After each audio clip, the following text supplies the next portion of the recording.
안녕하세요.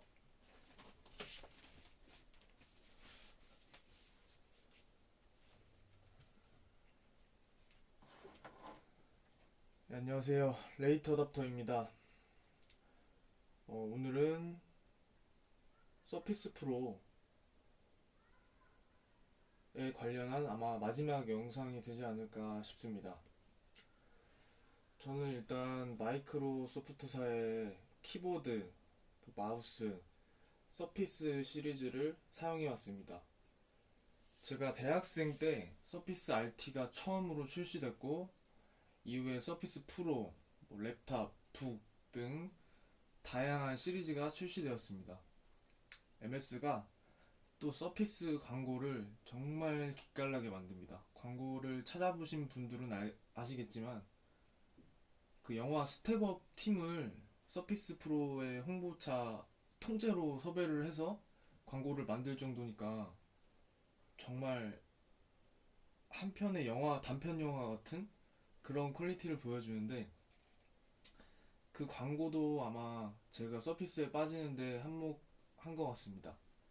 일단 제일 처음에 저는 굉장히 얇은 서피스 RT, 그리고 다양한 색상의 타입 커버라고 하기에는 또 너무 얇은 키보드를 보고 첫눈에 반했습니다.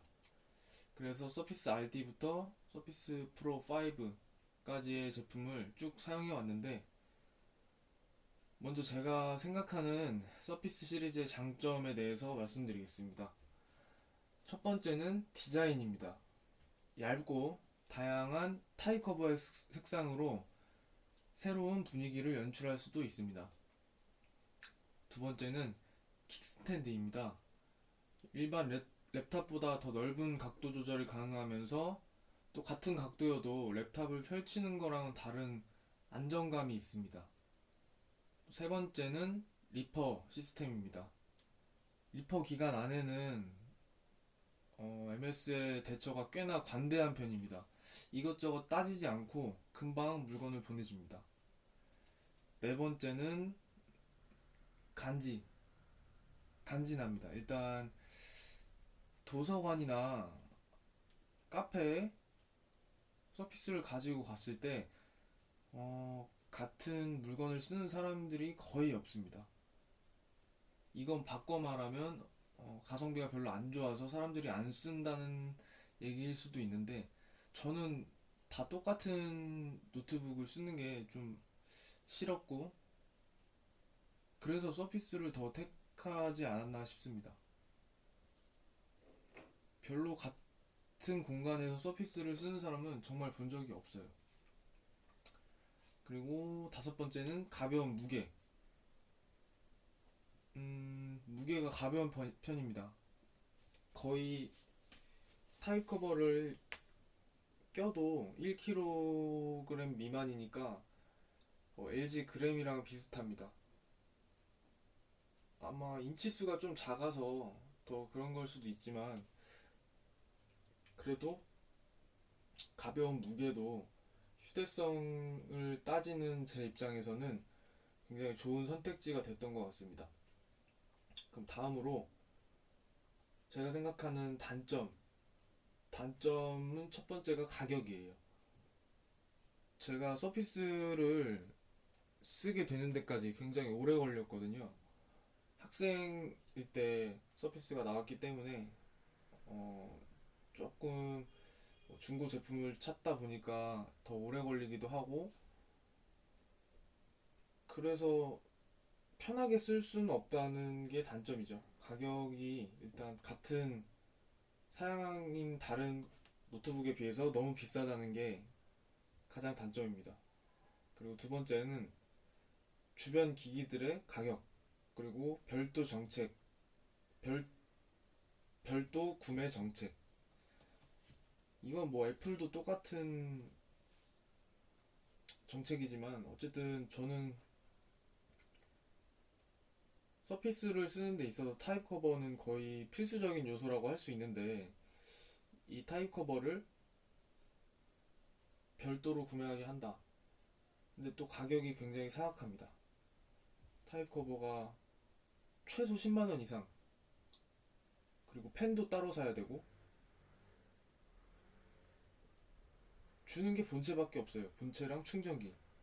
마우스도 또 따로 사야 되고, 마우스야 뭐 아무거나 쓰면 된다지만 타입 커버가 정말 비싸고 펜도 비싸고, 근데 또 펜 안에 들어가는 건전지가 AAAA, 우리나라에는 없는 건전지예요. 그래서 그걸 찾으려면 또 한참 걸리고,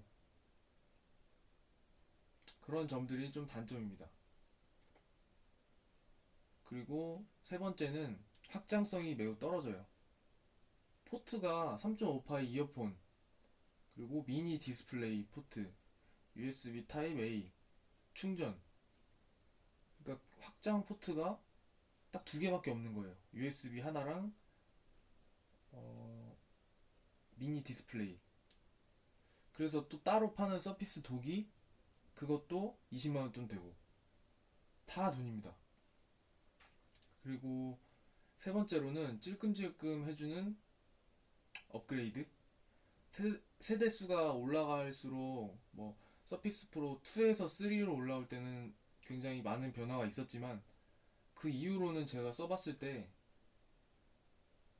크게 크게 향상됐다고 느끼는 부분은 사실 별로 없었어요. 지금 이 모델이 다섯 번째 뉴 서피스 프로인데, 사실 프로 3 쓸 때랑 뭐 크게 체감할 수 있는 부분은 없었던 것 같아요. 심지어 i5 모델이, 이거는 팬도 없어요. 팬이 없이 그 방열판을 크게 넓혀서 팬리스 방식으로 설계가 됐는데, 그러다 보니까 더 스로틀링도 자주 걸리고, 뭐 좀만 하려고 하다 보면은 그냥 멈춰버려요, 컴퓨터가. 그래서 과연 팬이 없는 것이 적절한 선택이었나, 그냥 기술력을 좀 과시하기 위한 그런 수단이 아니었나 생각이 됩니다. 그리고 이 세대별로 좀 안 좋은 점이, 프로 3는 발열이 굉장히 심하고, 뭐 프로 4는 그 화면 떨림, 플리커 현상이라는 그런 이슈가 있었고, 뭐 프로 5는 배터리 성능이 많이 개선이 되었다고는 하는데, 배터리가 개선되면 뭐합니까? 이렇게 멈춰버리는데. 그래서 참 이 100만원 이상, 200만원도 넘는 이 노트북에서 사람들이 뽑기를 잘해야 된다고 하는 그런 문제죠, 문제. 이건 문제라고 생각합니다. 뽑기를 잘해야 된다? 심지어 공산품인데, 스펙이 찍혀서 나오는 공산품인데, 어떤 제품은 몇 년 동안 잘 쓸 수 있고, 어떤 제품은 몇 달 만에 고장이 나서 리퍼를 해야 되고, 근데도 뭐 딱히 변화가 없어요. 그래서 이런 면에 있어서는 삼성이나 LG가 훨씬 스펙에 맞춰서 나오는 노트북을 더 잘 만들지 않나 라는 생각이 듭니다. 굉장히 많이 까이기도 하지만 그건 뭐 어쩔 수 없는 거고, 적어도 MS보다는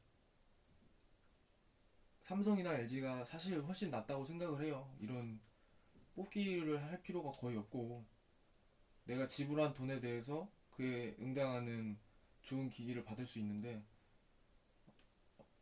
서피스는 그런 게 조금 힘든 것 같습니다. 서피스 카페, 네이버 카페를 보시면 이런 식으로 많이 데이고 떠나가시는 분들을 봤는데, 저는 그래도 워낙 좋아하기 때문에 계속 써왔습니다. 그리고 마지막 단점으로는 벽돌 현상이라고 부르는 바로 이 현상입니다. 제가 이거를 프로 3를 사용할 때도 한번 겪었어요. 어느 날 갑자기 전원이 안 들어와요. 그러면은 이제 시작이 된 거예요. 난리 납니다, 그냥. 그러다 갑자기 전원이 들어온다고 해도 보이시나요? 계속 돌아가고 그냥 무한 로딩이에요. 이 현상이 굉장히 반복이 돼서 프로 3 같은 경우에는 제가 한 달 넘게 붙잡고 있었어요.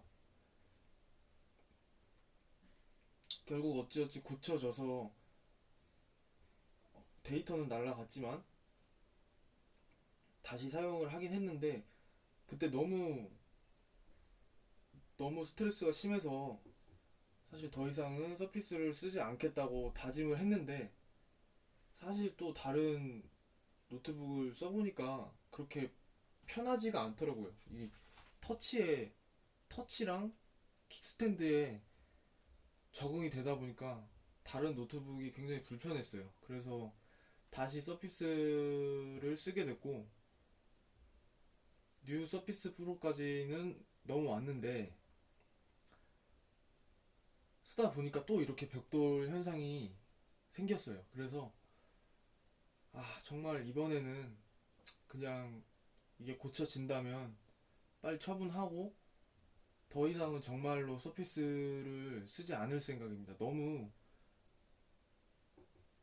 스트레스도 심하고 진짜 이게 시간을 엄청 날리는 거기 때문에